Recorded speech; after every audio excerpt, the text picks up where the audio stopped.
पिछले 11 सालों में हमारा देश किस चीज़ में प्रगति की? पेपर छोड़ दीजिए। पेपर के ऊपर आप जो दिखा रहे हो ना कि हमारा देश की जीडीपी इतना ग्रोथ कर रही है, हमारा देश वर्ल्ड में चौथे नंबर की इकोनॉमी बन गई। उल्लू के पट्टे आप किनको मामू बना रहे हो? हम लोग क्या घास खा रहे हैं? आप ग्राउंड लेवल पे देख लीजिए, आम जनता को सर्वे कर लीजिए। पिछले 11 साल में कौन से आम जनता जो है वो प्रगति की है? हम दो उदाहरण देते हैं आपको। एक तो गुजरात का है, वो मोरबी। मोरबी में 2014 के पहले मोरबी में है ना, हर दिन एक इंडस्ट्री नई बन रही थी। वो मोरबी के जो बिजनेसमैन होते हैं ना, वो कैसे इंडस्ट्री बनाते थे पता है? वो पान खाने जाते थे ना, गले पे बैठ के 4-5 लोग 10 लोग मिल के, कोई किसी का 2%, कोई 5%, कोई 10%, ऐसे पान के गले के ऊपर बैठ के पूरी इंडस्ट्री खड़ी कर देते थे। प्रोडक्शन चालू हो जाता था 4-6 महीने में। और अभी परिस्थिति क्या है आपको पता है? जो इंडस्ट्री सालाना करोड़ 2 करोड़ का जो बिजनेस कर रही थी ना, वही इंडस्ट्री आज 2-3 करोड़ 5 करोड़ कर्जे में है। और दिल्ली की एक इंडस्ट्री, वहाँ टाइल्स की सिरामिक की इंडस्ट्री है ना, वो बंद होती जा रही है। पूरा देश का सत्यानाश कर दिया आपने। दूसरा वो एग्जांपल आपको देता हूँ। छत्तीसगढ़ रायपुर जो है ना, वो लोहे का सेंटर है, वो लोहे का हब है। वहाँ पर हमारे बहुत सारे बिजनेसमैन जो है ना, वो हमारे दोस्त हैं। वो बता रहे थे कि अरविंद जी, कोविड के बाद हम क्या बताएं आपको,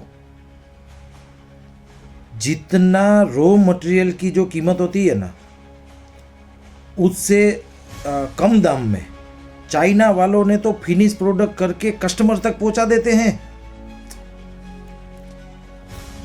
छत्तीसगढ़ रायपुर वाले को जितने में रॉ मटेरियल मिलता है, उतने में चाइना वाला यहाँ पर फिनिश मटेरियल टीएमटी जो सलिया है वो पहुंचा देते हैं।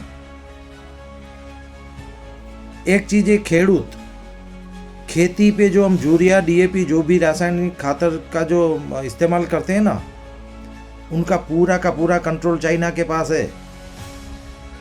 अगर चाइना 4 महीने 6 महीने के लिए खाद बंद कर देंगे ना, तो अपने हिंदुस्तान के जो खेड़ूत लोग हैं ना, वैसे ही परेशान हो जाएंगे। ये 2014 से पहले जो खाद वगैरह सब जितने भी बन रहे थे ना, वो हिंदुस्तान में बन रहे थे। सत्यानाश कर दिया है साहब आपने पूरा देश को सिस्टमेटिकली। या तो आपको देश चलाना आता नहीं है, या तो आप जानबूझ के ये कर रहे हैं, और क्यों कर रहे हैं वो भी हमें पता नहीं है। प्लीज कृपा कीजिए, ये देश को बचाइए। तो आपको जितने भी एंजॉय करना हो तो हम आपका मंदिर बना देते हैं, और आपको जितना भी एंजॉय, आप लाइफ टाइम एंजॉय करते रहिए, लेकिन देश को बर्बाद मत कीजिए। ये आपने जो है ना, आपका जितनी भी आपका मौज शौक है वो पूरा करने के लिए आपने देश बर्बाद किया है। नहीं, आपने क्या मतलब आप देश के लिए क्या प्लस किया बताइए? नहीं, हमें बताइए ना। या तो हम गलत है, या तो आप कहीं ना कहीं गलत है।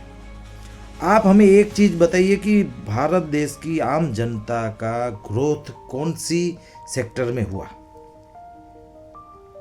ये अंधभक्तों को पता नहीं है। पहले एक एक चीज जो है ना, वो लोन पे नहीं चलती थी।